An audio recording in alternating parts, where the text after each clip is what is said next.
Welcome my YouTube family. Finally Raza Bhatt ने बता दिया कि उन्होंने इतने दिन से व्लॉग क्यों नहीं डाला और क्यों यूट्यूब को डीएक्टिवेट कर दिया था और ऐसे क्या वजह बनी जिसकी वजह से रजा भट्ट ने इतने दिन से अपने आप को सामने नहीं लाना पसंद किया। सारी चीज़ें रजा भट्ट ने बता दी हैं। आप लोगों से रिक्वेस्ट है कि वीडियो का एंड तक लाजमी देखिएगा और मेरे चैनल को सब्सक्राइब करिए। रजा भट्ट का कहना है कि मैं काफ़ी महीनों से और काफ़ी दिनों से कुछ कमेंट्स पढ़ रहा था कि जब मैं पाकिस्तान आया तो रजा भट्ट का कहना है कि सब लोग कह रहे थे कि पाकिस्तान आते ही अपने बच्चे को भूल गया, ये है ही नहीं ठीक। इतनी गालियां मुझे देते थे, मेरी माँ को देते थे, गजल को देते थे, हत्ता के गजल की बेटी तक को देते होते थे कि सिर्फ उसको आयत का ही है, अपने बेटे किवान का नहीं है। रजा भट्ट को कहना कि सिर्फ बेटे का इंग्लैंड तक ही याद था, वहां तो बड़ी बातें करते थे, जब मैं जाऊंगा तो अपने बेटे के लिए ये कर दूंगा वो कर दूंगा, जाते ही अपने बेटे और बीवी को भूल गए। रजा भट्ट कहते हैं कि मैंने बहुत इन चीज़ों को पिया, मैंने कहा लोग अब रुक जाएंगे, लोग अब रुक जाएंगे।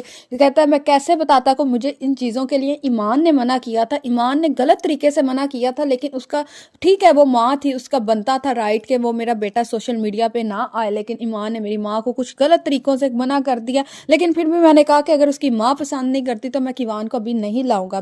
किवान का फैसला सिर्फ मेरे अकेले का फैसला नहीं, वो उसकी माँ का भी फैसला है। रजा भट्ट की आंखों में आंसू आ गए और वो थोड़ा इमोशनल हो गए और उनका कहना था कि बहुत सारी चीज़ें जो अंदर चल रही थी, मैं दिल में सोचूं मैं किस किस चीज़ से लड़ूं, अपने घर से लड़ूं, अपनी फैमिली से लड़ूं, या अपने बाहर के मामलात देखूं, या मैं अपने पैसे बचाऊं, या मैं किस तरीके से अपने आप को कहता मैं अपने घरेलू मामलात में पढ़ना नहीं था चाहता। लेकिन उस दिन मेरा इतना दिमाग फट गया कि मैंने स्टोरी लगाई, स्टोरी का भी मुझे पछतावा कि मैंने क्यों लगाई। और उसके बाद रजा भट्ट का कहना है कि मैंने चुपचाप डीएक्टिवेट कर दिया। इसके लिए रजा भट्ट ने माजरत की और कहा कि आज के बाद मैं हर चीज़ बता के करूँगा, सिर्फ मेरी मजबूरी थी डीएक्टिवेट करना।